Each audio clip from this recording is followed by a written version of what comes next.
quelqu'un. On peut se peut-être sûr avec cette salle éteinte. Je sens comme une présence là. Non mais répondez s'il n'y a personne, parce que c'est pas la peine que je me fatigue. Vous êtes là? Oui, là-haut, on est là. Ah, il y a vraiment quelqu'un. Bon, tant pis. Faut que je reste.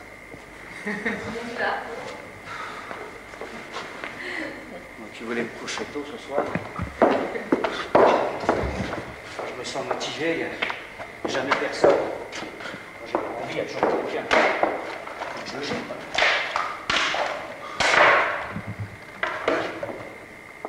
Mais au fait, pourquoi venez-vous me regarder?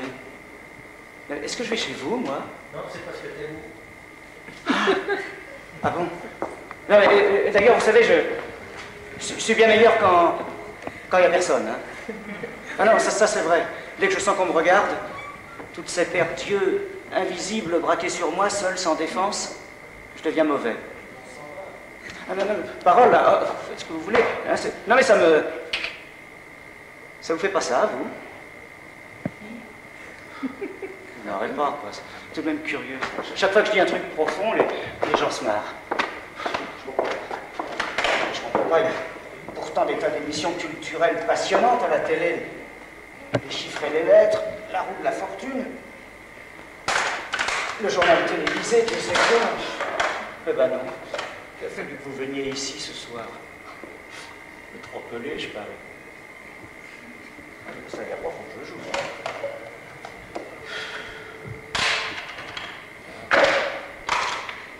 D'ailleurs, le patron est formel. 3 spectateurs. T'es tout seul, ils sont plus nombreux que toi, donc tu dois jouer, c'est syndical.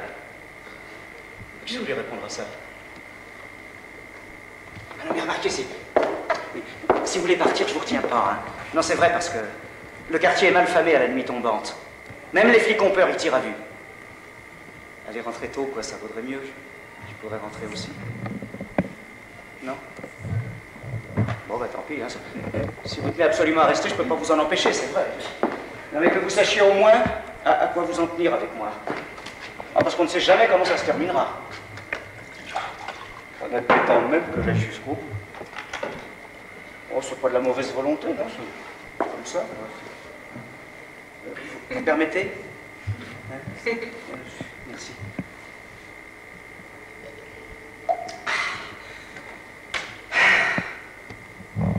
Bon, ben, puisque vous êtes là, faut y aller, hein. À vos risques et périls, ça pimente. Bon, je vais me livrer à une petite expérience avec vous, un test acteur public. Vous voulez bien? Oui. Ah oui, non, mais de toute façon, c'est trop tard, je vais le faire, vous êtes piégés.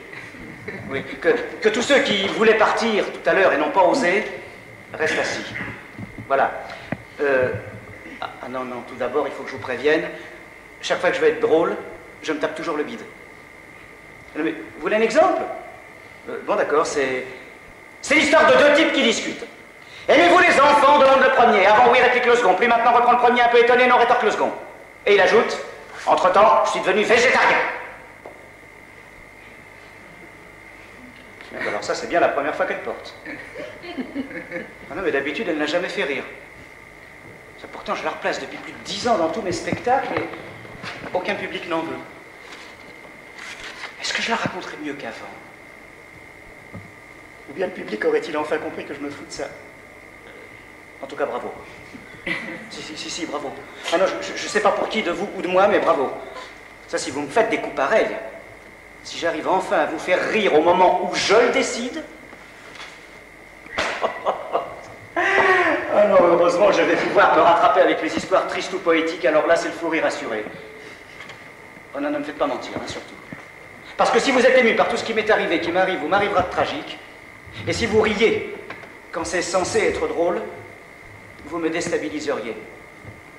Voilà. Un jour, ben, je pose une colle à un copain. Qu'y a-t-il de plus beau qu'une femme? 2 femmes qui me répondent, cet abruti. Non mais surtout riez pas, hein, parce que celle-là c'est une histoire triste. Ben non, idiot! Que je fais à mon copain. Une femme aimée. Hein? Une femmes aimées. Plus elles sont aimées, plus elles sont belles. Plus elles sont belles, plus je les aime. Plus je les aime, moins je leur plais. Moins je leur plais, plus je suis laid. Plus je suis laid, moins je suis aimé. Moi je suis aimé, plus je les trouve belles. C'est un problème. Ah mais bien sûr qu'il me fait mon copain en se marrant. On peut rattraper un retard en maths avec des cours du soir, mais toi avec ta tronche, t'auras beau redoubler tous les ans, tu seras de plus en plus moche. Bah vous voyez, c'est triste et vous riez. Vous avez pas vu. Oh, j'aurais tué mon copain si je pensais que ça servait à quelque chose. Mais quoi donc? Il n'avait aucune notion du bien et du mal. Qu'aurais-je pu lui expliquer, lui dire? Mais les femmes, c'est comme un bateau blanc. On voudrait y accéder pour faire un beau voyage, une croisière vers le rêve. Se noyer dans un regard couleur d'océan. Ou bien un sexe de femme. Mais c'est beau comme une voûte gothique. Mais c'est moins froid. Si, je vous assure. Pour lui, les femmes n'étaient que des objets de consommation courante à usage domestique, macho. Il n'aurait pas compris combien sa réflexion m'avait fait souffrir. J'avais appris à mes dépens qu'on ne lutte pas contre un grand amour. Je m'étais fait tout petit devant celle qui m'avait ensorcelé. Sachant qu'elle avait déjà aimé, je voulais la mériter sans la brusquer. J'entrerai dans ta vie sur la pointe des pieds. Je lui tiendrai en équilibre comme un funambule sur son fil, une bulle de savon qui s'élève, un éclat de voix, un geste brusque et je disparaîtrai à jamais. Elle m'avait saisi dans ses griffes. Elle a ouvert la main pour voir. Je suis tombé de très haut. Ah non, mais rassurez-vous, hein, je ne vais pas essayer de vous faire rire avec mes chagrins d'amour, ce serait trop facile. Non, ça, ce serait pas loyal de ma part. Un soir, j'étais en scène, ici, justement. Et je raconte cette histoire. Eh bien, le public rigolait, il a réagi comme mon copain. Mais ce fut comme si on m'avait cinglé le visage avec une serviette mouillée. S'ils m'avaient écouté sérieusement comme je leur parlais, j'aurais pu leur dire encore bien des choses sur l'amour et sur la tendresse. Que l'on peut être tendre en se taisant, avoir près de soi un être que vous aimez et qui vous aime, c'est voir le soleil quand il pleut. Mais je n'ai rien dit de tout cela. Oh, je les ai toisés de toute ma petitesse. Je suis sorti de scène et je suis rentré chez moi. Alors là, personne n'a jamais compris ce qui s'était passé dans mon esprit. Bon, le patron non plus. Il était furieux. Oui, ça a remarqué, je le comprends, le public l'avait houspillé, il avait dû les rembourser. Ça a bardé entre nous, hein. Je l'ai dédommagé de ses pertes, c'était juste. Mais nous sommes restés fâchés pendant des années. Quand j'y pense, je regrette, oui. Oui, parce que je l'aime bien, le patron. Vous comprendrez pourquoi plus tard. Enfin, si je vous le dis. On ne sait jamais, moi. J'ai donc été voir et me faire voir ailleurs. Enfin, si j'ose dire. Je suis passé dans les salles les plus impossibles, les plus dégueulasses. Comme si je voulais me punir de quelque chose. Il faut vraiment être con.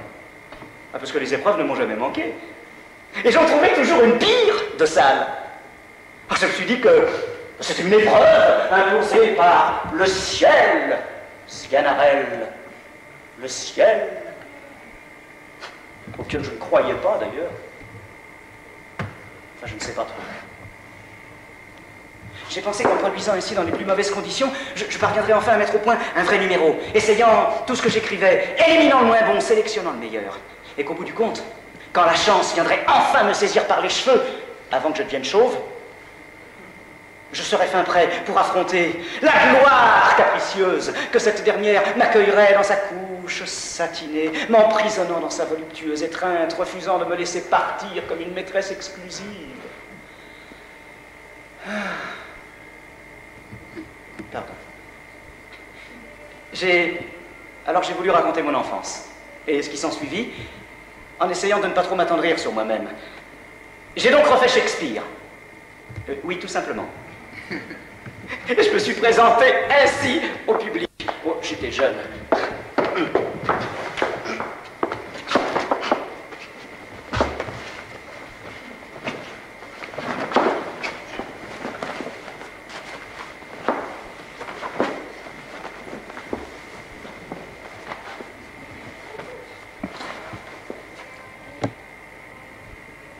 Naître. Ou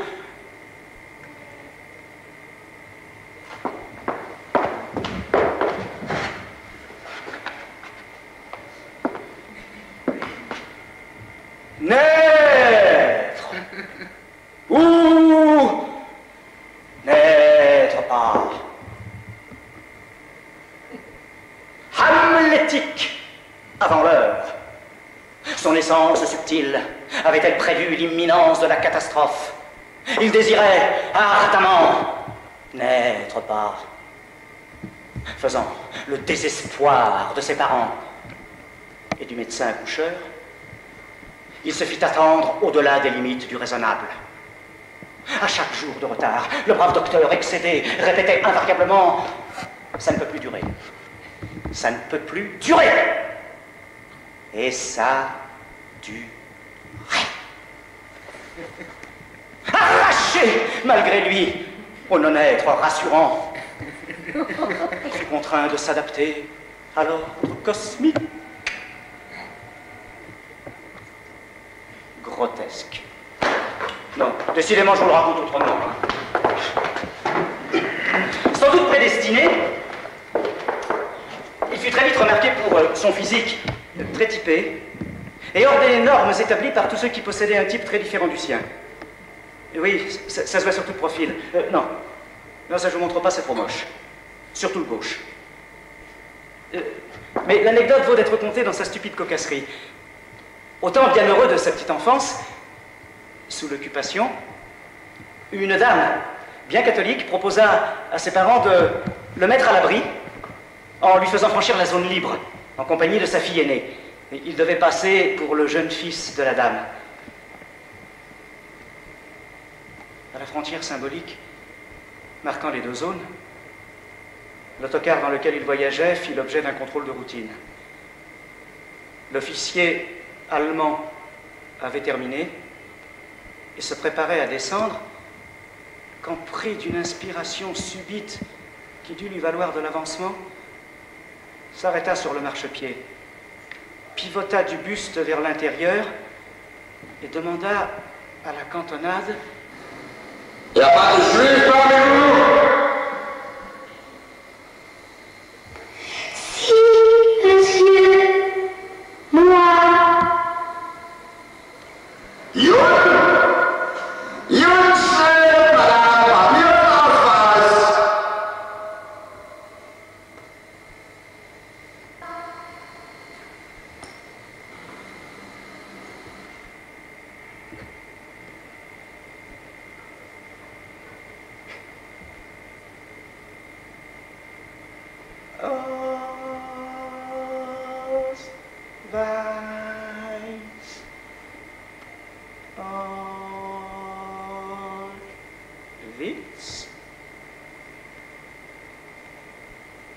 On ne devrait jamais apprendre aux enfants à dire la vérité.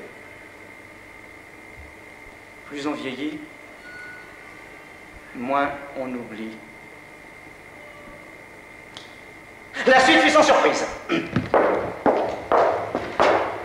Déclaré juif précoce et irrémédiable, dans ce dernier mot il y a diable.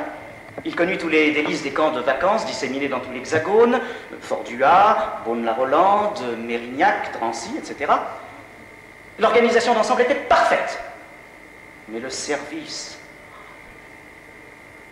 S'il put vérifier le dicton « Les voyages forment la jeunesse », il bouscula l'idée reçue selon laquelle le français, qu'il était malgré tout, était nul en géographie.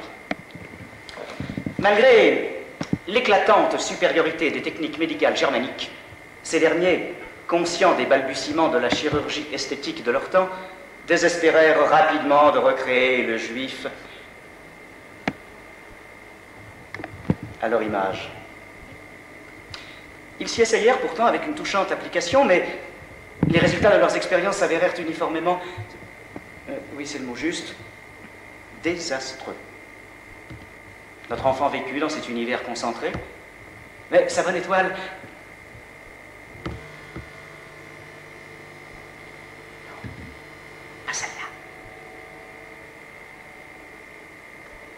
lui fit recouvrer la liberté. Mais le régime subit, bien les conditions climatiques étaient-elles contre-indiquées, son état physique et en subirent-ils quelques perturbations pour une période indéterminée? Oui, ses amis et connaissances n'ayant pu se mettre d'accord sur la durée exacte. Les plus indulgents pensent que ce fut long. Les autres, que son état reste stationnaire, sans amélioration notable depuis quelques 40 ans. Les plus méchants, enfin, les plus nombreux, pensent que c'est sans espoir.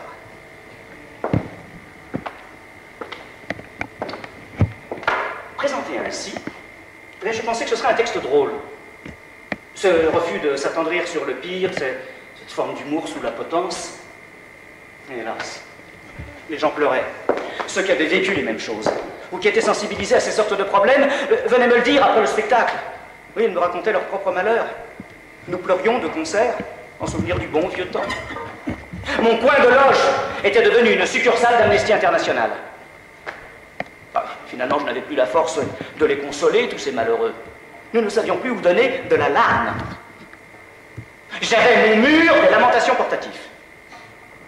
Ah oui, j'ai fait une dépression, j'ai dû m'arrêter. J'ai décidé de retirer ce texte de mon répertoire et de le refaire autrement. Je me suis dit, fais rire. Alors j'ai voulu être drôle. Et ça a donné ceci. Ça, faut pas que je vous le rate.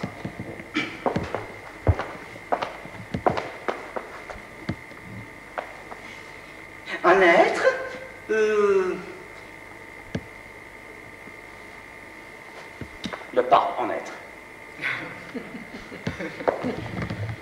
Sur les registres d'état civil, Paris 10e arrondissement, oui, je fus bien déclaré pour mon malheur sous la rubrique sexe masculin. Et ce fut une erreur de programmation. Ah, les choses auraient pu s'arranger si j'avais témoigné la moindre attirance ou disposition pour l'amour grec. Oui, cela a pu être. Mes parents étant nés tous deux à Salonique, Grèce. En bons juifs grecs qu'ils étaient tous les deux depuis près de 500 ans. Bah, exactement depuis que... Bon, enfin, vous savez bien, hein, tout le monde le sait. Bah, depuis que Ferdinand d'Aragon et Isabelle la catholique les avaient tous envoyés se faire voir chez les... Précisément. 1492, ça me revient. Ah, bientôt le cinquantenaire, chic. Les Juifs s'enflammaient facilement. Déjà. Ceux qui le purent partirent au plus vite, mes ancêtres émigrèrent en Grèce. Non, après un grand détour par le Portugal... Non, mais ça, je ne vous le raconterai pas ce soir. Soyez gentils, revenez demain. Hein? Hélas, malgré cette prédisposition certaine, je témoignais à mon adolescence une indifférence ou... non, plutôt une ignorance totale à l'égard de cette particularité sexuelle. Mes parents ne m'avaient rien dit. Le mal était réparable, ma vocation très précoce me... Pardon, là, qu'est-ce que je viens de dire? Non, mais je me suis entendu dire un drôle de truc, là. J'ai pas dit le mal. Enfin, je voulais dire le mal, bien sûr. Le mal était réparable. Oui, le mal aussi, d'ailleurs. Non, non, mais moi j'ai écrit mal. Hein. Le mal était réparable. Ma vocation très précoce me poussa à Dieu, ou plutôt diable. C'est pourquoi vouloir embrasser la carrière de comédien. Au demeurant, les bonnes volontés se manifestèrent très rapidement dans ce métier pour tenter de m'attirer hors des sentiers battus. À convenir qu'il y avait là de quoi rectifier le tir. Mais Thalie et Melpomène, muses comiques et tragiques, étaient femmes. Heureusement.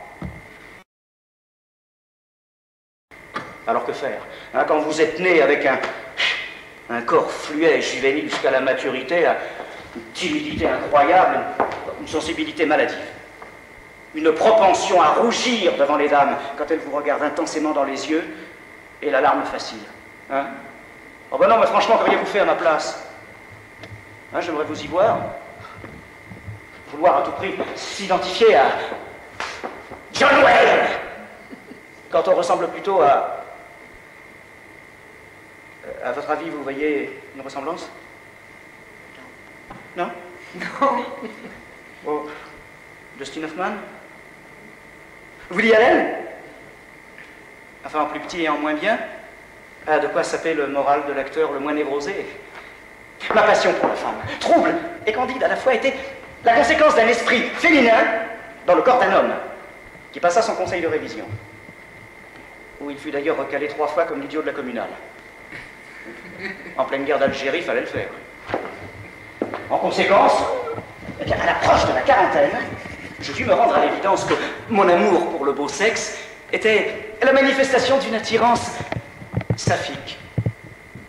Oui, dont je constituais par ailleurs l'élément féminin. Ça a été pire. En fait, non, personne ne savait au juste comment le recevoir, ce texte. Oh, il y avait bien quelques rires de temps en temps, les marginaux l'appréciaient beaucoup. Bah, ils étaient minoritaires, forcément. Cela m'a valu tout de même un certain nombre de succès féminins tout à fait inattendus. Oh, mais c'était des personnes vraiment spéciales. Le premier soir, une très belle femme, mais grande, grande comme la victoire de Samothrace, mais avec la tête en plus, ah oui, encore plus grande, va me trouver après le spectacle et me proposa, d'une belle voix grave, de prendre un verre chez elle. Oh, elle était véritablement fascinante, avec un regard vert, presque aquatique. Généralement, ce genre d'Amazone ne prêtait guère attention à moi. J'ai accepté. Je crois que nous bûmes plusieurs verres. Du canapé du salon, la conversation s'était insensiblement poursuivie dans sa chambre, sans que je me souvienne très bien au juste comment nous y étions parvenus. Oh, peut-être sous le prétexte d'un tour du propriétaire. Au bout d'un moment, je me souviens encore lui avoir déclaré, écoutez, je dois rentrer. Je voudrais surtout pas vous importuner. Mais je suis en train de vous violer, petit trésor. Et c'était vrai. Dans le feu de la conversation, je ne m'en étais pas vraiment rendu compte. Non, mais les femmes vont beaucoup plus vite que nous à l'essentiel. Ah, ce fut la première. Ah, mais il y en a d'autres, hein. Ah, les circonstances différaient parfois, mais le résultat était invariablement le même. Alors, au début, je me suis laissé envahir par ces femmes pieuvres, ces plantes carnivores, ces amantes religieuses. Je dus rapidement me rendre à l'évidence que je n'aurais jamais la santé nécessaire pour assumer 24 heures sur 24. J'étais toujours coincé sous plusieurs femmes. Je dépérissais à vue d'œil. J'aurais dû être content, moi qui ne me suis jamais plu. Je garde néanmoins une gratitude émue à toutes celles qui m'ont choisi, bien qu'elles m'aient fait souffrir. Elles m'ont rendu beau, le temps qu'elles m'ont aimé. Elles m'avaient vraiment trop gâté, j'étais vidé. Ah ben, je le fus également de la boîte où je passais d'ailleurs. Ça, forcément, mon travail s'en ressentait. Bon, alors un beau jour, je me suis dit, c'est pas ça l'amour. Oh, je ne redis pas les bons moments, bien sûr, mais non, ces histoires-là se terminent toujours mal. Non que je sois devenu misogyne, je pense que très peu d'hommes le sont véritablement. C'est un sentiment motivé par la crainte d'avoir trop mal après une grave déception. Au fond de soi, on désire toujours ardemment se brûler à ce qu'on redoute le plus. La misogynie viscérale est suspecte. Bon, je me suis dit, faut que j'arrête pour que ça me soulage. J'ai donc éliminé ce sketch sans regret, j'ai changé de formule. Je l'ai surnommé à l'époque le plus drôle des tragédiens et le plus sinistre des comiques. Le résultat ne se fit pas attendre, plus personne ne voulait de moi. J'étais toujours trop quelque chose, ou bien pas assez autre chose. Bref, je n'étais plus jamais ce qu'on cherchait. Un produit rare, certes, mais aucunement précieux. On me maniait comme un bâton de dynamite prêt à exploser, ou comme un serpent à sonnette que l'on aurait distraitement passé autour de sa taille en croyant prendre sa ceinture.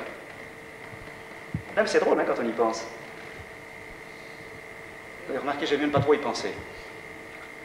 Alors, ne sachant plus qui j'étais, ni où j'en étais, j'ai décidé de devenir quelqu'un d'autre. histoire de me retrouver. Ben, je sais, à première vue, ça semble compliqué, mais en fait, c'est compliqué. Comme je ne supportais plus l'alcool, pour en avoir trop bu, je me suis enivré de mots et de poésie. Cela saoulait les autres. Tous mes copains à cette époque ont pris une cuite en m'écoutant. Solution économique et sans danger, nulle désintoxication nécessaire ni douloureuse, non. Il suffisait simplement de m'éviter durant quelque temps. J'étais alors parvenu à la conclusion qu'il valait mieux me dissimuler, oui. J'allais donc m'exprimer à la troisième personne. Le public ne me sentirait plus derrière mes textes. Je mettrais une distance entre lui et moi. Il pourrait rire ou pleurer, sans contrainte aucune, sans arrière-pensée.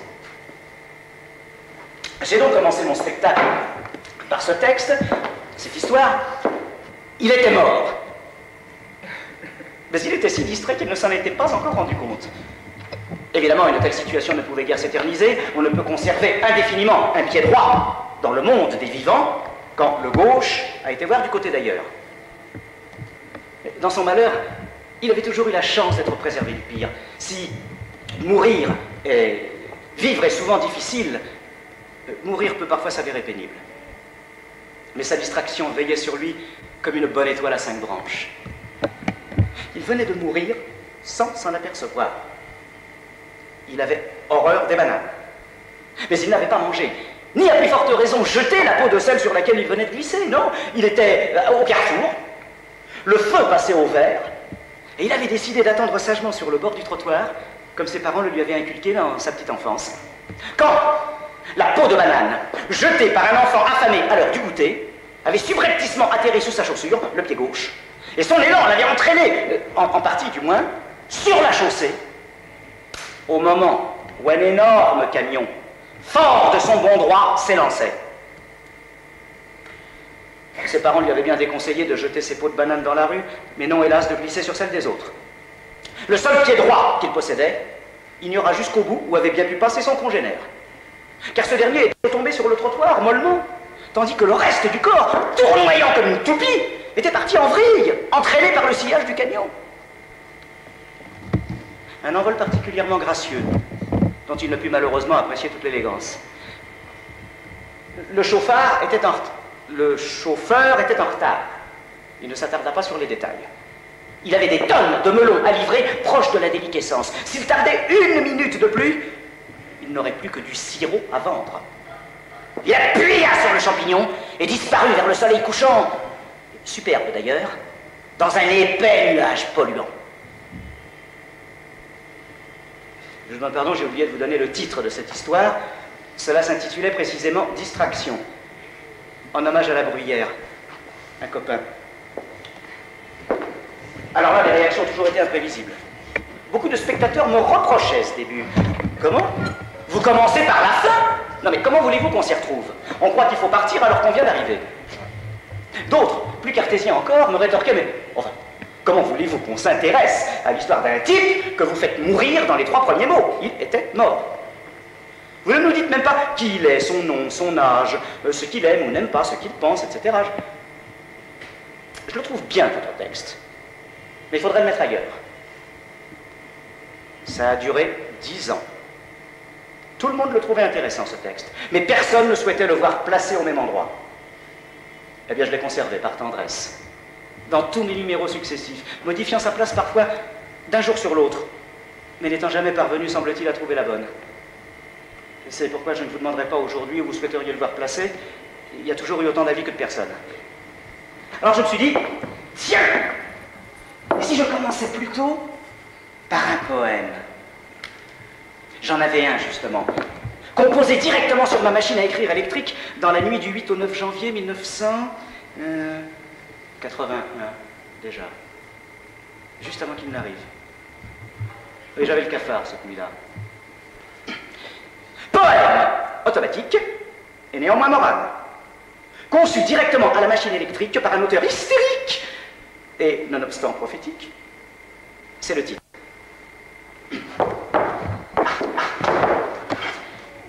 Il sortit de dessous la marquise à 5 heures.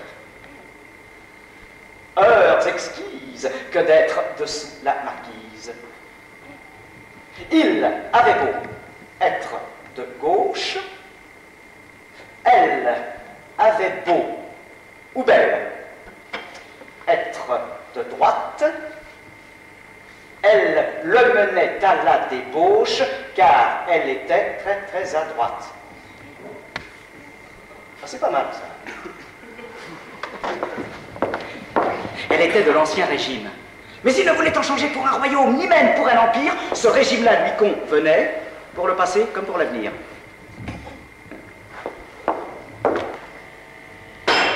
Avec un E, pour rimer avec empire. Elle avait bien de qui tenir, et elle savait le retenir. Il ne pouvait s'en abstenir, elle ne savait se contenir. Tout cela devait mal finir. La gauche venant, elle fut nationalisée. Son corps, elle devait céder à la collectivité. Il en fut tellement dégoûté qu'il se fit ce point de suspension, isé. Jusqu'à la gauche, lui disait-on. J'aimais mieux la lui mettre dans le con. Oui, ça je demande pardon, j'ai osé écrire ça. Rassurez-vous, ce texte-là, j'ai dû le retirer très rapidement. Alors là, tout le monde est tombé dessus. On m'a traité de gauchiste, de facho, de bourgeois, de petit con, de pornographe, d'obsédé sexuel, de dégoûtant personnage, Ma place était dans un théâtre érotique. Eh ben, je les ai pris au mot, parfaitement. Et j'ai essayé durant quelque temps. Un soir, après m'être fait copieusement mettre en pièces dans un café-théâtre du quartier des Halles où je passais, je décidai de faire le tour de toutes les salles spécialisées du coin, et il y en avait, en proposant mon poème après minuit. Tous les directeurs de ces établissements, sans exception, ont ouvert leurs portes, intéressés sans doute par le pari et pensant que cela ajouterait une touche intellectuelle à leur spectacle. L'horreur. La clientèle de ce genre d'établissement venait pour voir, et même pour toucher, mais non pour entendre. Ils voulaient consommer. Mon érotisme n'était pas consommable. Alors j'ai retiré ce texte et je l'ai remplacé par un autre. Sur l'avant-garde, celui-là, oui, une conversation à bâton rompu entre un tout jeune homme et un adulte. Ah ben cela s'intitulait d'ailleurs précisément « Prenez garde à l'avant-garde, ça tâche ». Le jeune. Comment m'y prendre pour créer une œuvre d'avant-garde? L'adulte.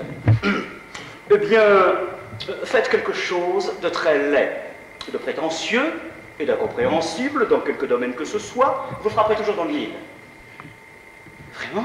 Enfin, n'y a-t-il aucun autre moyen?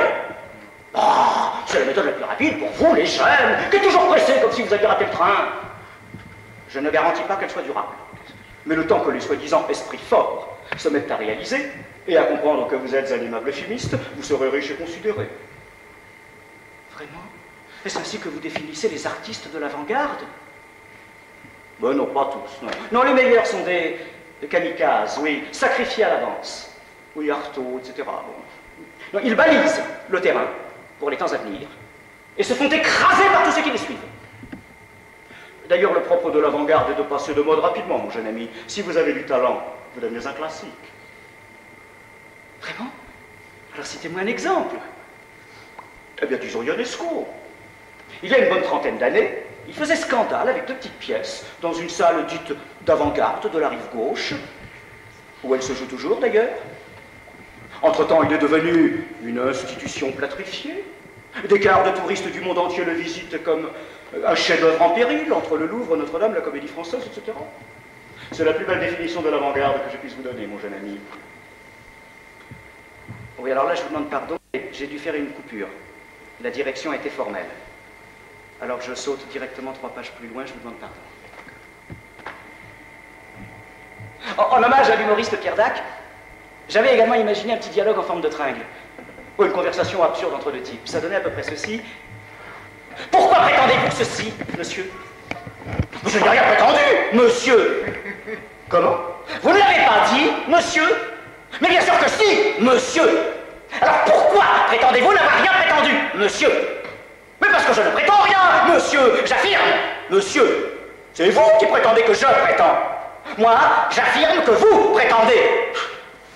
Monsieur. Ça, c'est curieux, ce monsieur-là, il ne vient jamais. Eh bien, des premiers soirs encore, un coupeur de cheveux en 4, excédé, se lève de sa place dans la salle et m'apostrophe en ces termes: Devance à moi, monsieur, ce texte ne vaut rien. Oh non, ça c'était trop beau. Enfin, je pouvais pas laisser passer ça. Où est-ce qu'il se cache, celui-là? Hein? Ça ne me fait ni chaud, ni froid. Ouais, c'est assez intello, mais il a compris tout de même. Ah, ça l'a mis en rage. Il m'a répondu, et c'est devenu un dialogue, forcément. Les autres spectateurs ne se sentaient plus du tout concernés. Ils sont partis discrètement sur la pointe des pieds pendant qu'on était occupés à nous dire Dieu sait quoi, plein de tact, hein, de le reconnaître. On s'en était absolument pas rendu compte, le bonhomme et moi, occupés à nous engueuler copieusement. Ça aurait pu durer encore longtemps, quand le patron est intervenu pour nous dire c'est l'heure du spectacle suivant. Eh oui, nous avions largement débordé sur l'horaire. Et les artistes, qui attendaient sagement en coulisses que l'on veuille bien dégager la salle et la scène, étaient furieux. Le patron nous dit « Ah mais vous pouvez continuer à vous injurier dehors, c'est le cœur vous en dit, hein, mais pas dans la porte !» À cause des voisins, la préfecture.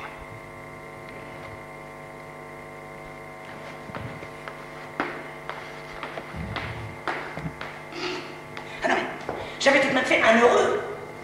Le type, entré par hasard dans la salle ce soir-là, était passé directement du rôle habituellement effacé de spectateur à celui de protagoniste. Ah, ça l'avait défoulé. Il m'a quitté en déclarant « C'est la première fois que je... »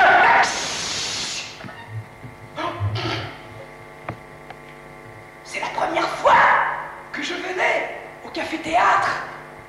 C'est chouette, hein? Je viendrai. J'ai jamais revu. J'ai poursuivi mon spectacle le lendemain avec les mêmes textes.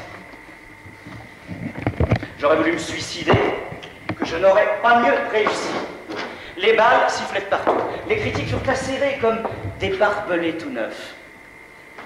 Certains esprits forts s'étant, semble-t-il, reconnus dans mes descriptions. Le plus terrible, c'est que vous devez rester vivant, comme après un suicide raté. Vous avez l'air fin après.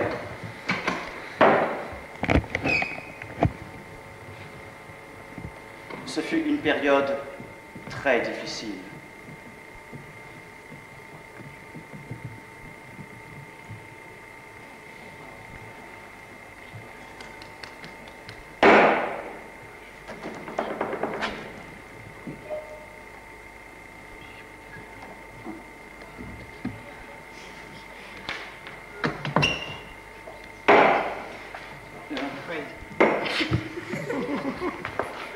Oh, je me retrouve un peu dans la situation du somnambule qui se réveille brusquement en équilibre instable sur un fil tendu entre deux montagnes. L'Everest et le Popocatépetl.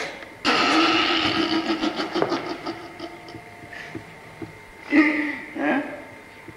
Essayez donc de le faire, vous verrez.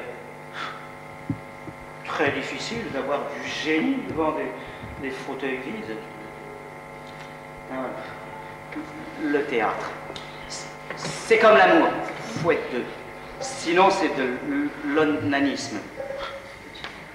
Un acteur sans public, c'est comme un polichinelle cassé qu'on range dans un vieux coffre à jouets au fond d'un grenier poussiéreux.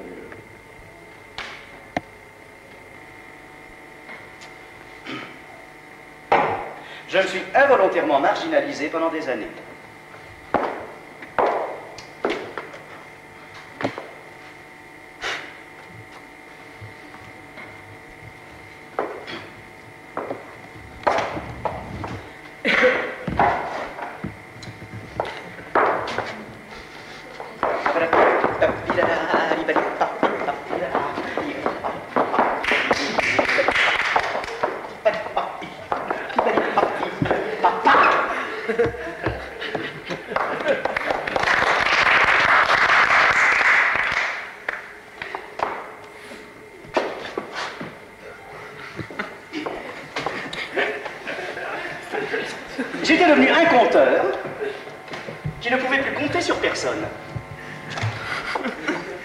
postérité a enregistré les bataillons de marginaux célèbres. J'étais leur soldat inconnu. Celui dont on n'écrirait jamais l'histoire, même en minuscule. Bien. Celui de l'Arc de Triomphe a connu la renommée mondiale. Code posthume. On se recueille sur sa dépouille en toute occasion, on perpétue son souvenir à jamais. Oui, oh, d'ailleurs, la place est prise. Et les loyers sont hors de prix dans le quartier, même au sous-sol. J'ai donc voulu parler de mon suicide professionnel en parabole. Je suis revenu au style narratif pour ce conte intitulé Le héros et l'infini. Il était une fois une période où tout se liguait contre moi. Les dieux, les éléments déchaînés, l'administration, tous les services publics en général, les hôpitaux, la sécurité sociale, l'EDF, etc. Je cessais d'exister sur le plan social encore plus que sur le plan professionnel. On égarait mon dossier partout. Je n'étais ni né ni mort. À défaut de faits notables dans une vie, on enregistre au moins vos dates de naissance, de mariage ou de décès. Les miennes, on les perdait. Je ne laissais plus aucune trace. Quand on croyait les retrouver, il s'agissait d'un homonyme. Et cela a duré des années. Un état vulnérable. Et c'est la rupture d'équilibre. Une sirène humaine en fut l'élément décisif. Mais je n'avais pas l'expérience d'Ulysse. Oh, d'ailleurs, la partie était inégale. Elle avait 15 ans, de plus que moi, à l'époque. Et comme je n'ai jamais pu combler le retard depuis, par une chaude nuit de juin, vers 4 heures du matin, je fus transporté à l'hôpital, au service des urgences, dans un état comateux, mourant, qui devait durer plus de 3 jours. Évidemment, je n'ai pas décliné mes noms, prénoms, adresses, professions, etc. au guichet des admissions, comme le prescrit formellement le règlement. Dans l'affolement général, personne n'y avait songé, moi moins qu'un autre. Étant nu lorsqu'on me retrouva, les gendarmes et les pompiers accourus m'avaient revêtu d'une simple couverture. Ni vêtements, ni papier d'identité. Enfin, glissons rapidement sur les détails. 8 jours plus tard, je devais sortir. Mes proches, à qui je réclamais par téléphone un pyjama et des pantoufles depuis mon réveil, les visites m'étant interdites, m'apportèrent enfin ce que je réclamais depuis si longtemps, mon pyjama et mes pantoufles. Et seulement, je n'en avais plus besoin au moment de sortir. Mais comme il ne m'avait rien amené d'autre, je quittais l'hôpital, ainsi vêtu, en leur compagnie, au bras de ma maman. Non mais dis donc, t'as vu le dingue qui se carapate en pyjama dans la cour? Ça y est. C'était reparti. À la porte, je fus saisi sans douceur par 2 infirmiers musclés qui me ramenèrent de force au guichet des admissions, malgré mes protestations et celles de ma mère et de mon cousin. Mais lâchez-moi, vous dites, puisque je veux dire que je suis autorisé à sortir. Dans cette tenue, à 5 heures de l'après-midi. Ma pauvre mère sanglotait, mais enfin voyons, mais je vous en supplie, c'est mon fils, rendez-le-moi, laissez-le sortir. La pauvre. Elle ne retrouvait plus aucun papier. En retournant son immense sac fourre-tout de mère juive, éparpillé sur le sol de la cour, comme un bric-à-brac de camelot. Allez, lâchez-moi, dis-je, lâchez-moi, enfin, parce que je vous jure que je suis guéri. Je suis guéri. Piquant une véritable crise de nerfs, j'écume littéralement. Résultat, ou plutôt diagnostic, fugueur, état nerveux-dépressif, simulateur, paranoïaque doublé d'un épileptique. La vérification sur le registre d'entrée aux urgences, devant une infirmière chef de Stalag, épaissit encore le mystère. Nulle trace, toujours, de mon admission. Ah non, mais on retrouvera bien de quel service vous vous êtes éclipsé, mon petit ami. Ma pauvre mère sanglotait. Ma enfin, je vous en supplie, c'est mon fils, j'ai venu perdre mon fils, redonnez-moi. Oh, écoutez, madame, je vous en prie, calmez-vous. Inutile de préciser que nos explications véhémentes ne servirent à rien. Puisque je n'étais pas entré, je ne pouvais pas sortir. Ah, mais de Courteline s'avirait au Kafka. Enfin, les choses s'éclaircirent. Fin de l'épisode, à suivre. Le public fut très dérouté par ce texte. Son état, enfin son aspect volontairement elliptique laissait planer le doute et irritait les esprits cartésiens. Où était la frontière entre vécu et imaginaire? À ce jeu de miroir, je me perdais. Un soir, après la représentation, une spectatrice accompagnée de son mari vint me trouver dans la loge après le spectacle et résuma fort bien son impression. Vous nous confiez un énorme trousseau de clés sans nous dire quelle porte elles ouvrent. Le mari jeta un regard à sa femme, surpris sans doute qu'elle ait su si bien exprimer le malaise qu'il n'avait pu définir lui-même. Elle conclut d'ailleurs, à mon intention, peut-être avez-vous raison, après tout. Cette femme. Son regard a saisi le mien. L'espace d'un instant, dans la glace de la loge, pendant mon démaquillage, et tout fut dit dans cet échange muet. Le mari, lui, est resté en dehors. C'est à partir de ce moment-là que je devins insaisissable malgré moi. Le jouet de la fatalité. Ah mais c'était encore pire que la mort. Les défunts vivent encore dans le souvenir de leurs proches. Je n'avais même pas cela. Je m'étais éclipsé de toutes les mémoires sur la pointe des pieds. Chaque fois que je pestais contre les coups du sort, mes interlocuteurs me toisaient d'un œil tort et déclaraient « Ne vous emportez pas !» Je l'expédiais au diable, ce qui n'arrangeait pas mes affaires. Je réclamais tout simplement le droit à l'existence. Personne ne me l'accordait, en quelque domaine que ce fût. Je n'étais même plus un numéro. Je ne souhaite cela à personne. Mais il faut vraiment y être passé pour comprendre ce que je dis.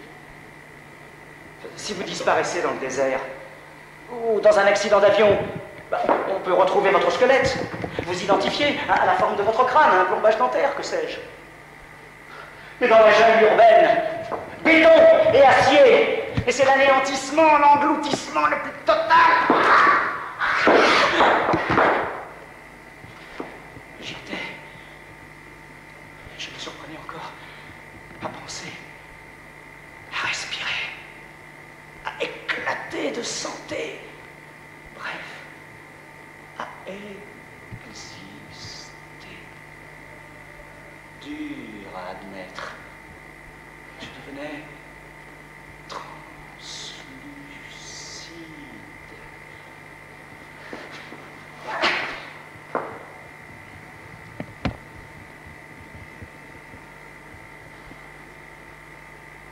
J'épiais mon reflet sur toute surface polie. Cherchez l'ombre, les nuits de pleine lune, comme Dracula. Mais lui au moins pouvait se défouler en buvant un coup de temps en temps. Moi je n'aurais jamais osé, je ne mordrai jamais personne. Mais ce n'était pas l'envie qui m'en manquait, hein, pourtant. Pour prouver que j'existais. Que je puisse m'attirer une réaction de violence, de haine de la part du mordu. Mais peut-être même par précaution, ce serait-il fait faire un vaccin, un petit quelque chose, hein? Je n'ai pas osé. Et l'on ne m'assassinait qu'à force d'indifférence, comme tant d'autres. Enterré par erreur dans le cercueil de l'oubli, je tambourinais au couvercle pour qu'on m'ouvre. Je suis vivant. Seuls les animaux venaient se manifester très spontanément, comme seuls ils savent le faire. Chien, chat, moineau, même un iguane. J'avais voulu le voler au cours d'une exposition d'animaux exotiques. Oui, j'y suis retourné 15 jours de suite et je n'osais pas. J'étais tombé amoureux. Ça arrive. Il adorait les bananes. Et je lui en apportais tous les jours. Lui me reconnaissait quand j'arrivais.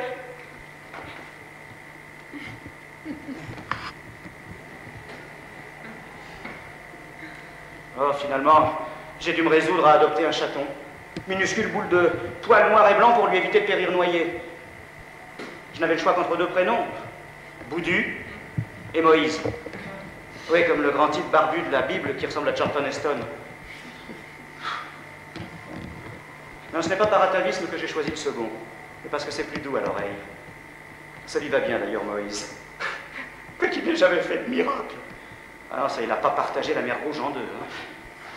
Il accumule plutôt toutes les catastrophes. Mais c'était le chat qu'il me fallait. Un personnage de dessin animé. Une jeune femme me dit un jour qu'on se ressemblait, Moïse et moi. Oui.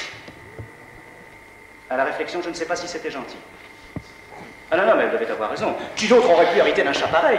Mais j'avais trouvé mon double. Donc, j'avais quand même un reflet.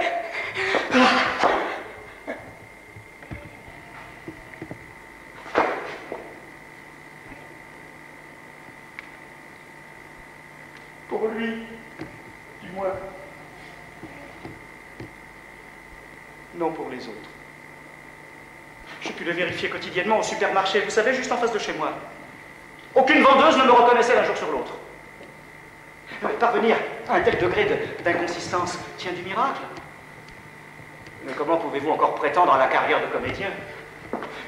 J'étais pris au piège entre deux gigantesques parenthèses qui se rapprochaient dangereusement. Les parenthèses qui tuent, en quelque sorte. Je me suis dit, ne t'attendris pas sur toi-même. Pense aux autres. Du temps que j'étais athée, je me souviens un soir avoir déclaré à de mauvais chrétiens, oui, qui voulaient croire pour obtenir, on ne discute pas avec Dieu. On peut l'adorer ou le rejeter, on peut même le haïr, mais on ne marchande pas avec lui pour obtenir de l'avancement ou une place assise au paradis. Ils m'ont regardé, surpris. Puis l'un d'eux m'a craché. Un athée ne croit pas en Dieu, il refuse même d'en entendre parler.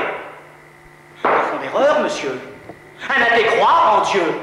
Bah, comment pourrait-il en être autrement? Il le rejette et le combat. Donc, il ne nie pas son existence.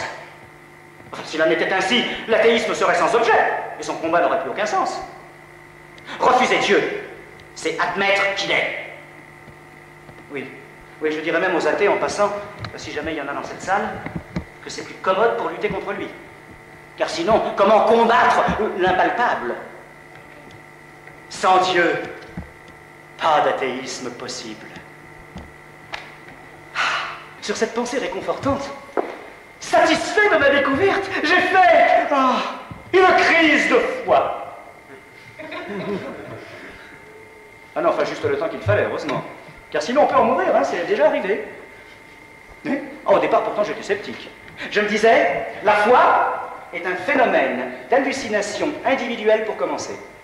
Et lorsque plusieurs dingues se mettent à croire en la même chose, cela devient une religion. Je crois, Sganarelle, que 2 et 2 sont 4. Et que 4 et 4 sont 8. Eh bien, j'ai eu ma période mystique. Ah, parfaitement. Mais pas au théâtre, hein. Dans la vie. Pourtant, on m'avait proposé 3 fois le rôle de Judas. Jamais Jésus. Comme à César, la couronne impériale au Capitole. C'est curieux. 3 metteurs en scène différents, pour 3 pièces différentes. 3 rôles énormes, dont 2 en one-man show. Mais j'ai toujours refusé. Comme César. Un acteur ne devrait jamais jouer ce qui le touche de trop près. Enfin, c'est mon point de vue.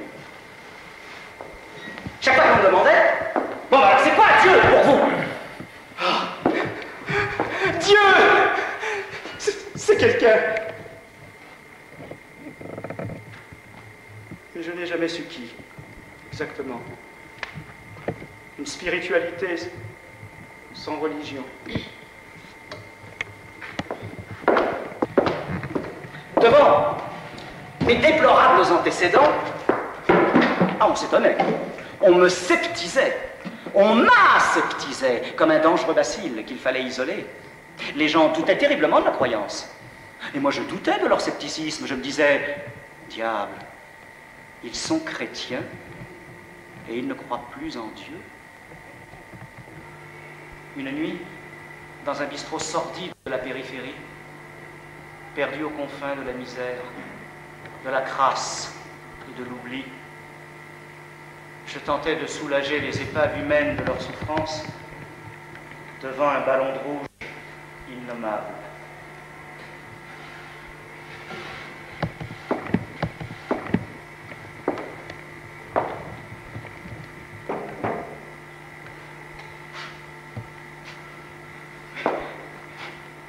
n'êtes pas seul.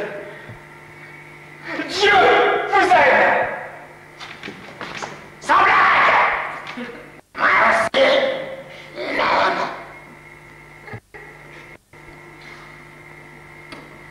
Manifestement, cela n'était jamais venu à l'esprit de ce clochard particulièrement disgracié avant cette nuit blafarde. Mais bien sûr, plus tu souffres, et plus il t'aime.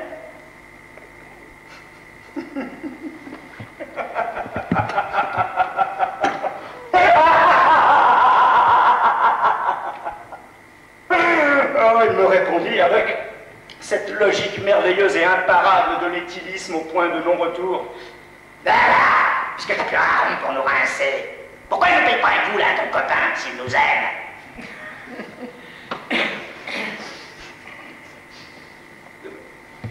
Le merveilleux dans l'histoire, c'est que pas un de ces poivrons ne mettait en doute l'existence de Dieu.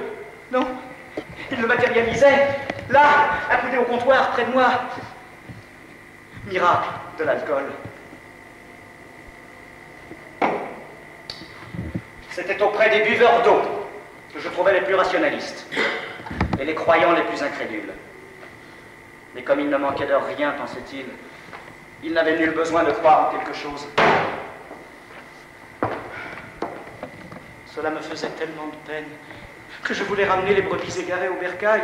Parfois, j'avais l'impression de prêcher dans le désert. Alors, je redoublais de ferveur mystique. Oui, oui, Dieu c'est quelqu'un. Avoir fait l'homme si mauvais, si stupide, si imparfait, acharné à s'entre-détruire depuis des millénaires, alors que le bâtiment tient toujours debout vaillamment et refuse de sombrer contre toute logique humaine. Mais voilà qui tient du miracle. Cela ne devrait-il pas vous convaincre?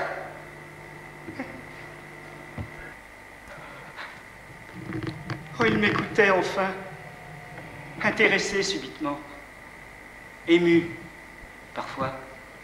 Et plus ils croyaient ce que je leur disais, plus j'y croyais moi-même. Ils étaient ébranlés dans leur scepticisme. J'avais ouvert une brèche. Job, David, Salomon, Malachie.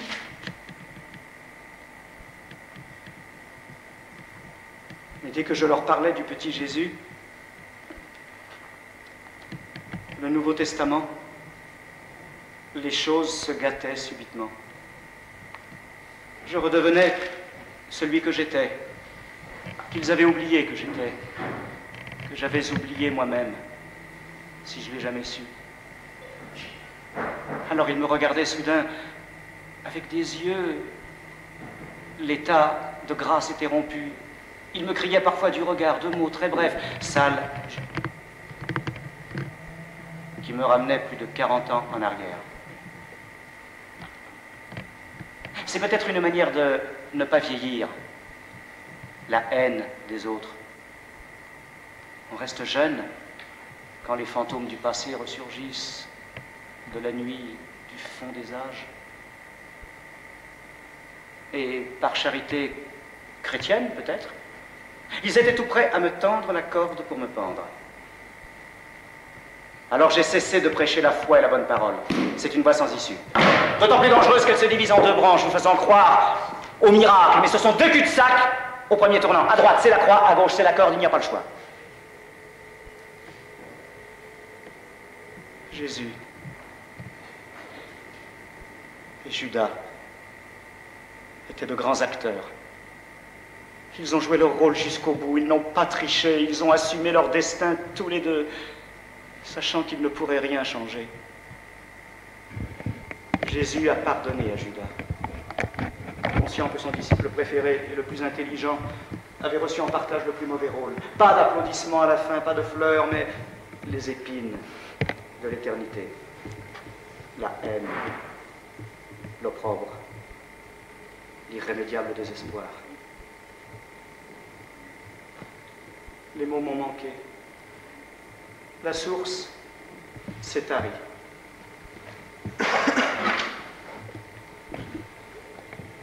Je n'ai pas pu m'élever au-dessus de l'humaine condition, alors que la chose m'avait semblé possible. sous le ciel gris des automnes pluvieux, les larmes de mes joues passaient inaperçues.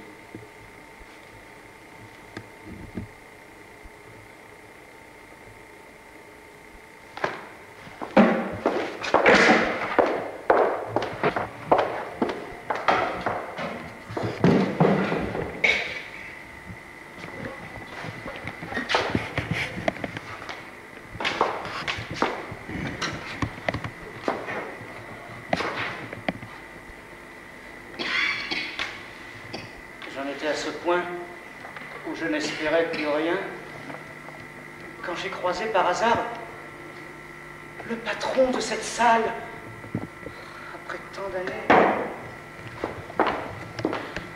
Il m'a pardonné mon erreur passée, il semblait sincèrement heureux de me revoir. Il m'a dit d'un ton dégagé, « Au fait, que fais-tu en ce moment ?»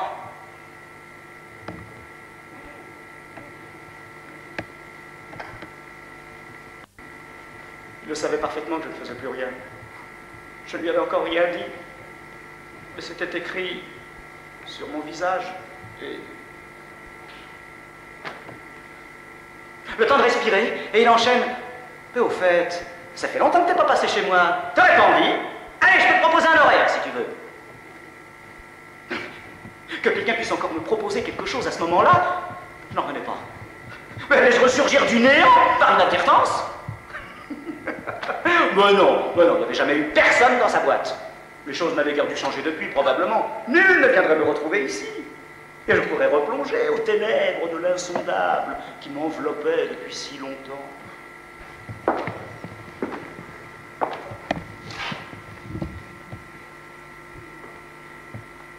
J'ai accepté son offre, comme un ultime réflexe de survie. Au lendemain de mes retrouvailles avec le patron, je croise une vague relation professionnelle dans le quartier. Ce n'était pas un ami, non. Plutôt une de ces personnes que vous croisez une fois tous les 10 ans, et dont vous n'avez jamais su le nom, ni les circonstances qui vous ont amené à vous tutoyer. Nous produisons tous le même effet sur d'autres gens. Oh, je n'échappais pas à la règle, bien au contraire. Je repère toujours dans l'œil de ceux qui ne me reconnaissent pas. Et je ne leur livre aucun élément pour qu'ils le retrouvent. Ce n'est pas seulement un réflexe de pudeur, non, mais parce que je sais qu'au fond, ils ne souhaitent pas vraiment vous connaître davantage. Alors à quoi bon? Comme le type avait envie de parler, je lui ai prêté une oreille complaisante. N'étions-nous pas frères de solitude quelque part? Attablé devant un café tiède, la pire des choses, je le laisse parler pour 3 raisons. La première, c'est qu'il cherchait à communiquer lui aussi. La seconde, c'est parce qu'en se confiant, il laisserait peut-être échapper un renseignement qui me permettrait enfin de l'identifier, sans lui demander qui il était. Une tentative intéressante pour savoir si l'on peut sauver quelqu'un de l'anonymat avec un peu d'amour du prochain. Hélas, il ne m'a pas aidé, ni lui non plus par la même occasion. Fiasco complet de ce côté-là. La troisième raison, enfin, la troisième raison était horrible, je l'avoue. Je me disais que dans son roman à la Zola, il se trouverait bien une ou plusieurs idées pour le spectacle que je préparais. Peine perdue là aussi. Ah, il n'y mettait vraiment aucune bonne volonté. Rien de saillant, ni de drôle dans ses malheurs. Il les racontait d'une voix monotone, sans conviction, ne sachant pas les rendre attrayants. Il les jouait mal, ne savait pas les assumer. Et il ne les méritait pas, ces malheurs, en quelque sorte. Non, il ne savait pas les vivre. À la réflexion, je n'aurais pas voulu échanger mes malheurs contre les siens, mais c'était le tout venant. Les miens, au moins, prenaient toujours des proportions homériques, à partir de rien. Oh, pourtant, c'était les mêmes, bien souvent. Enfin, quoique dans un ordre différent. Le pauvre, comme il devait s'ennuyer.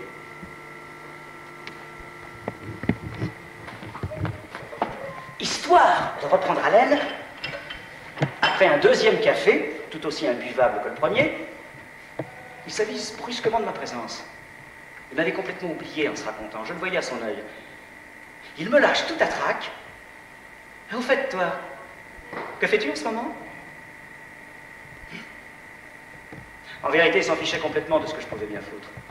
Oh, c'était pour s'excuser d'avoir parlé si longtemps. Ça ne l'intéressait pas vraiment de savoir. Je n'avais plus envie de lui relater à la recherche du temps perdu. D'ailleurs, je n'aurais pas su par où commencer, ne me souvenant absolument plus de quand pouvait bien dater notre dernière rencontre. Alors, en quelques minutes, je lui présente une version très expurgée de mon existence et lui dis que je préparais un nouveau spectacle. Il laisse échapper, avec une pointe d'envie dans l'arrière-gorge. Toi, t'as de la chance. Ah, j'avoue que là, il m'a surpris. Mais je n'ai pas osé le contrarier. Peut-être avait-il raison, après tout. Lui tenait tellement à être malheureux. Le fil étant rompu, nous nous sommes quittés sur un... À la prochaine.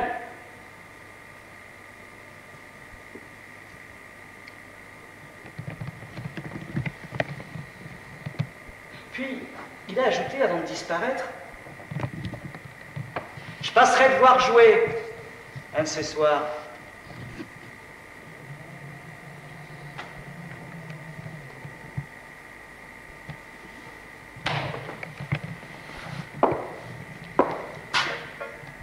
Je ne l'ai pas encore revu.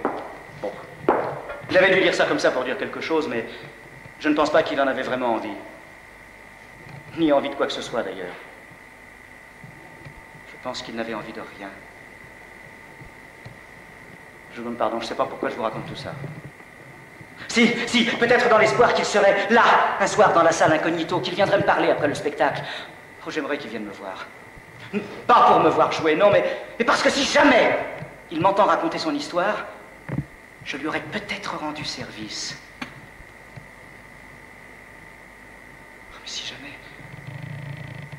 jamais il est venu un soir, sans prévenir, et s'il est reparti à la fin, sans venir me voir, il est foutu.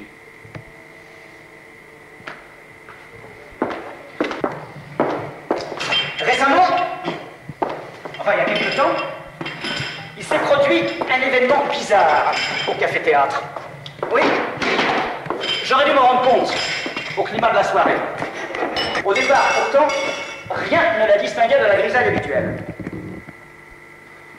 Le patron m'annonce joyeusement 3 spectateurs dans la salle, disséminés au point névralgique. Oui, comme on dirait, une autre garnie ou un artichaut vinaigrette. Enfin, vous connaissez tous le refrain, hein. 3 spectateurs, t'es tout seul, ils sont plus nombreux que toi, gna gna gna gna gna. Alors je commence. Et durant un certain temps, le silence n'était troublé que par ma voix. Mais j'y mettais plus de force qu'à l'accoutumée, oui, j'avais sans doute davantage de globules rouges ce soir-là. En pure perte d'ailleurs. Ah, je m'enfonçais dans une matière noire et gélatineuse. Pas la moindre réaction. Cela ne tempère pas mon entrain insolite, et je continue, dans l'indifférence habituelle. Brusquement, la lumière me paraît plus forte sur le plateau. Je commence à transpirer un peu plus que les autres soirs. Tout à coup, 2 rires très forts fusent dans la salle, couvrant presque ma voix. Je monte le volume, et ça continue de plus belle. Ah, j'ai failli me faire cueillir. J'avais perdu l'habitude. Craignant de perdre le fil, qui m'aurait amené au trou technique redoutable lorsqu'on est seul en scène, je me dis, mets le paquet. Je me pique au jeu, et les rires augmentent dans les mêmes proportions de mon tonus. Ça n'arrêtait pas. Pour une nuit insolite, je n'étais pas au bout de mes surprises. Les 2 rieurs n'en pouvaient plus, ils s'étranglaient.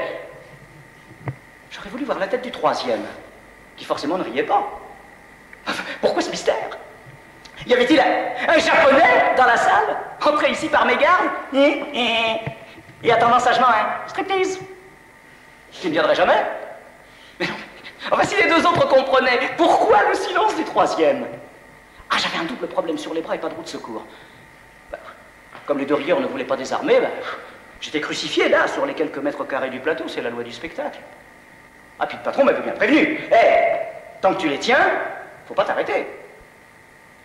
Après ce que j'y avais déjà fait une fois, je voulais pas recommencer. Alors je me suis dit, tant pis, il faudra m'abattre. Mais je ne sors pas de scène, que l'on soit venu à bout de moi, dead or alive. sans sous-titres. Bah, je lui devais bien ça au patron. J'ai dû continuer jusqu'à 1h du matin. Tout numéro! Plus mes anciens sketchs accumulés depuis tant d'années, remontant du fond de ma mémoire. Plus j'en pouvais plus. La chaleur devenait infernale, mais j'avais une soif. Nous étions en janvier. Il faisait moins 12 degrés dehors. Et les projecteurs semblaient des boules de feu. Je les avais jamais autant sentis. Avais-je la fièvre? C'était vraiment une nuit pas ordinaire. Non, mais il se passait quelque chose. Je le percevais, mais c'était une impression diffuse. Je me disais tout en jouant, ça y est, je vais encore attraper la crève en sortant, j'ai oublié mon écharpe. Ça m'a déconcentré, j'ai failli déraper. D'autant plus qu'un des deux types s'étranglait, mais littéralement à force de rire. Enfin, moi, je voulais pas voir sa mort sur la conscience. C'était pas juste, après tout. Moi, je l'obligeais pas à rire comme ça. Je commençais à être vraiment inquiet. Je me disais, ça y est, le type, il va crever, c'est sûr. Faut que j'arrête d'être drôle à ce point. Oui, il y a des limites à l'endurance humaine. Et je ne savais que faire. Puisque je ne comprenais absolument pas le motif de leur hilarité, ce qui avait bien pu la provoquer pour la première fois depuis si longtemps. Brusquement, j'ai dû m'arrêter. Non à cause de la soif qui me dévorait comme Jésus sur sa croix, mais parce que je perçus un bruit de chute. Et cela fit un tel vacarme que je me suis arrêté net. Et brusquement, la lumière se fait dans la salle. Les deux types qui riaient, c'était le régisseur et le patron. C'était le taulier qui était tombé. Il devenait aubergine à force de rire. Personne d'autre dans la salle. Du coup, il me montre la colère blanche. Où est le public? Le public? Quel public? Comment? Vous voulez dire qu'il n'y avait personne dans la salle ce soir? Que vous me l'avez fait croire? Que vous m'avez obligé à jouer sans me le dire? Vous m'avez menti? Ah bah tout juste! Oh la vache! Non. Dis donc, François, c'est pour ça que tu m'as envoyé toute cette lumière dans la gueule? Ah bah évidemment, et pour que tu vois pas que c'était nous, pardi! Bande de tordus. Vous m'avez obligé à faire tout ce marathon sans public, alors qu'il est plus d'1h du matin, que je n'ai plus de métro, et que vous m'obligez à prendre un taxi? Oh, gueule pas, quoi, allez, je t'offre un verre et je te ramène chez toi. Mais pourquoi vous m'avez fait ça, bon Dieu? Ah bah tu te rappelles, une fois t'es parti sans finir la représentation, tu te souviens? Eh ben tu nous l'as fait. Alors on voulait voir jusqu'où t'irais ce coup-ci. Ah non mais chapeau, t'as tenu la route. Pour une fois que j'avais cru faire rire, vous êtes foutu de ma gueule, hein? Bon, d'accord. Hein? Ramenez-moi chez moi directement pour que j'attrape pas la crève par-dessus le marché, je vous réclame rien. Mais vous ne me reverrez plus, promis. Tu vas pas me faire ça, petit salaud. Tu vas pas me laisser tomber, dis. Comment, mais... Vous voulez que je reste? Bah évidemment. Où veux-tu que je retrouve un zigoto pareil? Ouais, ma boîte est ringarde, je le sais. Mais c'est toi, précisément, qui lui donne ce cachet inimitable. Avec les autres, c'est pas la même chose. Allez, tiens le coup encore un mois devant des salles vides et je te jure qu'ensuite, on viendra te voir du monde entier pour croire que ça peut exister, un type comme toi. Je vais investir dans de belles affiches. Alors j'ai continué, tous les soirs. La foule, attendue par le patron, ne se presse pas encore au guichet, mais là, il m'avait redonné confiance en moi. C'est pour eux que j'ai continué. Enfin, puis un peu pour moi, bien sûr. Et ce soir, je l'ai fait pour vous. Ouais, j'ai envie de vous la raconter, cette histoire.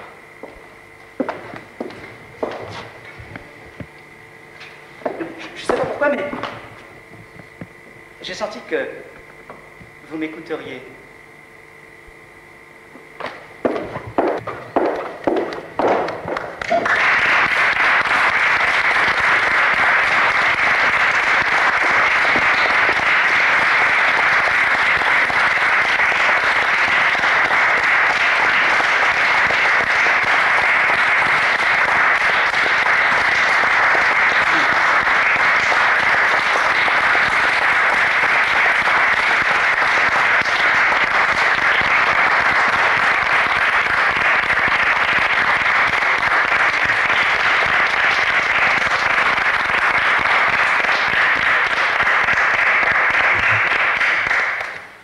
Merci d'être venu ce soir. J'espère que vous n'avez pas trop froid dans la salle parce qu'on a très chaud ici. Merci.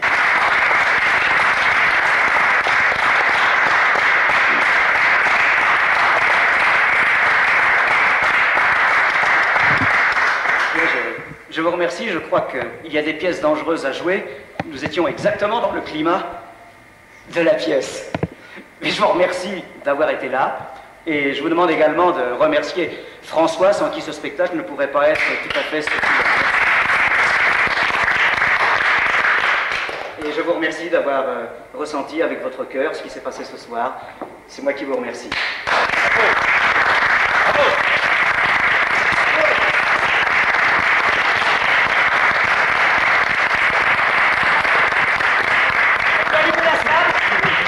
Je les vois pour une fois. Merci.